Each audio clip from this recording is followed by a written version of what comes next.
saya sendiri kadang-kadang heran orang bisa menilai sejauh itu. Padahal saya sendiri, saya juga nggak sepinter itu. Saya psikologis itu apa juga nggak ngerti. Sebenarnya kita tuh orang-orang bodoh yang berpura-pura pintar. Kita Lu maksudnya. lu aja sama gue kali. Iya, iya. Tampilan lebih penting dari isi? Sangat penting. Lebih penting dari isi? Iya. Lebih penting dari isi? Iya, mana ada kata-kata jangan menilai buku dari sampulnya. Udah orang bukunya di toko buku ditutup semua sama plastik kok. Kalau sentilan saja rasanya nggak cukup tuh. Apa ngaruhnya sentilan? Yang lain udah belak-belakan, nabok-naboki kok. Sebetulnya saya jarang dimarahi, yang banyak dimarahi itu Butet. Enggak juga, Mas. Oh enggak ya? Oh, mereka seneng juga Seneng ketawa juga ya? TV kok. Enggak, Saya kata- kalau ketemu Pak SBY cipika-cipiki kok. Oh ya? Oh ya? Oh iya. Selamat malam, selamat datang di Mata Najwa. Saya Najwa Shihab, tuan rumah Mata Najwa. Antara layar kaca dan kehidupan nyata sebenarnya adalah dua dunia yang berbeda.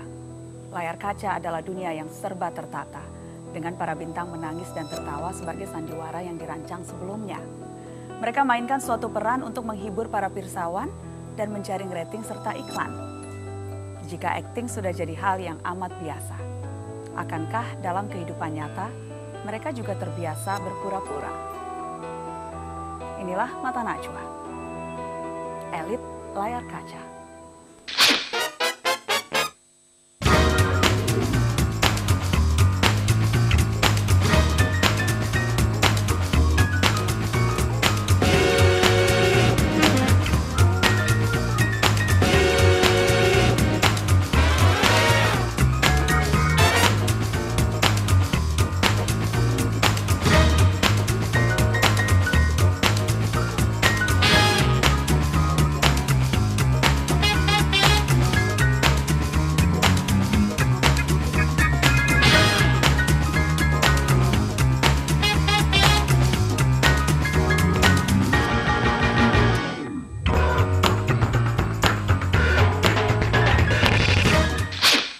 Pemirsa, dunia adalah panggung sandiwara, terlebih di layar kaca.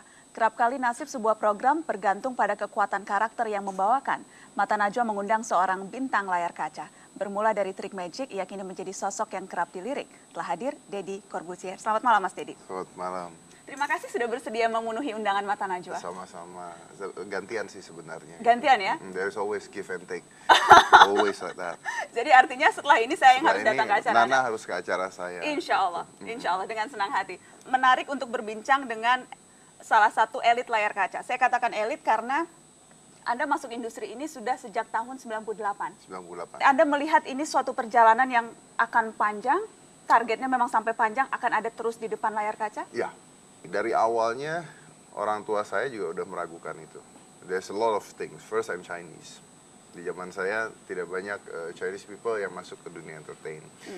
Kedua, saya main sulap. Anggaplah tukang sulap ya. Nah, tukang sulap itu kan pekerjaan yang tidak menjanjikan menurut mereka. Iklannya aja di bawah tukang sedot WC kan. Selalu ditanya mau makan apa kalau udah main sulap tuh mau makan apa gitu. Selalu ditanya itu sama orang tua saya. Ya zaman dulu belum ada limbat. Kalau ada limbat kan saya bisa jawab makan paku, makan apapun bisa gitu kan. Sudah ada contoh Udah ada keberhasilan contohnya gitu ya? Tapi orang itu akan kehilangan daya ketertarikannya pada Anda gitu. Jika Anda being ordinary gitu. So the idea is that sama seperti this is a company. This is a company. Saya menjual diri saya basically. Dan you need to change. You can't follow the flow. You need to change. You need to be flexible. Anda harus merubah. Anda harus melihat situasi suasana. Lawan saya sekarang anak usia 20 tahunan yang keluar gitu ya. So you need always move. Anda nggak boleh ada di zona nyaman terus-terusan. And I always change. Dengan itu karenanya Anda bisa bertahan karena selalu berubah. Selalu berubah. Ketika orang nonton TV, apa sih yang mereka inginkan menurut Mas Deddy? Tergantung dari kelas A, B, C atau D itu dulu. Tapi kalau kita bicara sharing dan rating, pasti kisah horor menyedihkan, seks. Always sells. sex and horror always sells. Makanya terakhir-terakhir dibikin film horor dengan pemain seks, ya kan? Jadi it's really sells. Tapi Kombinasi maut. kombinasi maut. Tapi kan kita nggak bisa follow seperti itu. Pasti kita nggak bisa follow seperti itu. Nah, kalau saya larinya, menurut saya anak-anak muda. Apa sih yang anak-anak muda itu mau?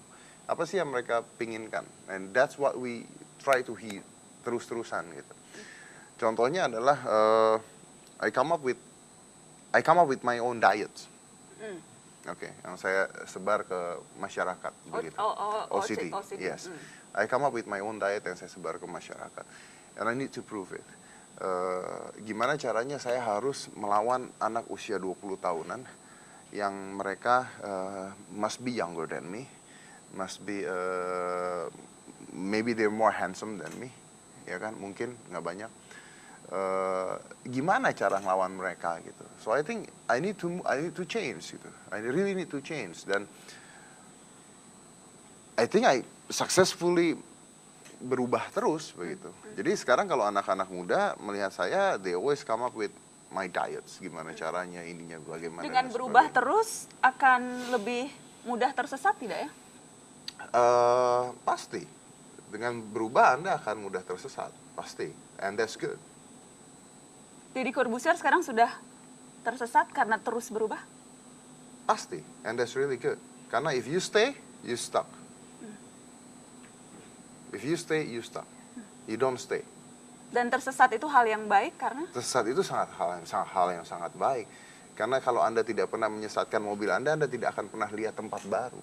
Anda tidak akan pernah belajar tempat baru. Jadi banyak orang nanya, Anda ini jadi pembawa acara karena aji mumpung.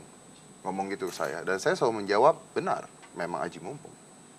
Is there anything wrong with that? Bisa nggak dibilang aji mumpung kalau saya berhasil? No. Ketika awal-awal mungkin seperti itu, tapi ketika setelah berhasil, orang akan melihatnya berbeda. That's it, ya. Jadi kan sebenarnya tersesat atau aji mumpung atau apa, itu kan kalau kita gagal. Tapi kalau kita berhasil, mereka nggak akan bilang Anda tersesat. Karenanya kuncinya harus selalu berhasil. Harus berhasil. Nah kalau tidak berhasil gimana? Udah jangan dilihat orang, diem-diem aja itu nggak berhasil. Di televisi ukuran keberhasilan rating dan share? No.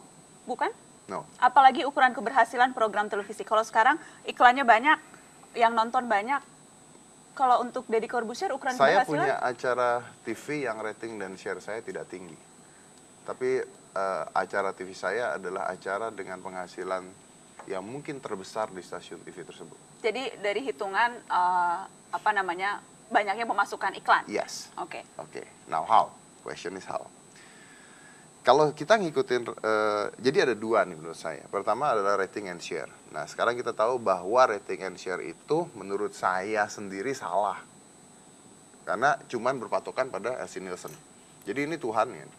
Kalau dia mengatakan jelek, berarti jelek. Pertanyaannya, berapa juta masyarakat Indonesia yang diwakilkan dengan berapa orang? Kelas A itu adalah orang yang kalau nggak salah pendapatan gaji 5 juta atau 6 juta itu dibilang kelas A. Jangan kita tahu orang yang gajinya puluhan juta tuh banyak banget. Jadi kelas A-nya dia itu sebenarnya udah bukan kelas A sekarang. Udah kelas C sebenarnya. Nah, jadi dari segi sudut metodologi saja Anda sudah meragukan begitu ya? Iya, itu udah salah menurut saya.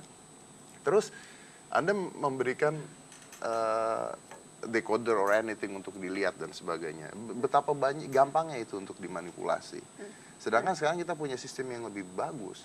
We have social media, kita punya Twitter, kita punya Facebook, kita punya semuanya yang bisa menjadi sebuah patokan untuk acara ini bagus apa tidak. Jadi minimal berdampak dan berpengaruh, berbeda dengan berapa ratingnya, berapa share-nya atas patokan LC Nielsen. Saya membuat acara dan puluhan kali acara saya masuk worldwide trending topic. Worldwide trending topic itu artinya yang nge-tweet itu jumlahnya jutaan orang.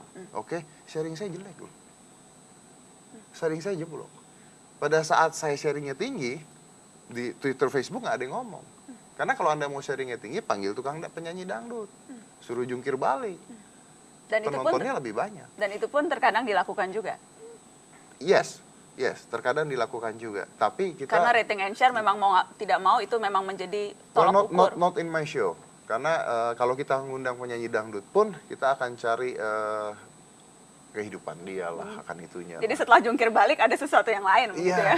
iya. Karena mau nggak mau Jadi, memang jadi akhirnya memang harus kompromi-kompromi yang dilakukan ya. at some certain times yes gitu. Tapi kan at least kita harus memberikan sesuatu lah. Harus. Nggak bisa enggak. Terus saya bukan muter-muter. Saya sampai detik ini nggak tahu. Kalau saya tahu masih jawab. Apa saya nggak bisa jawab? Saya jawab. Saya nggak tahu.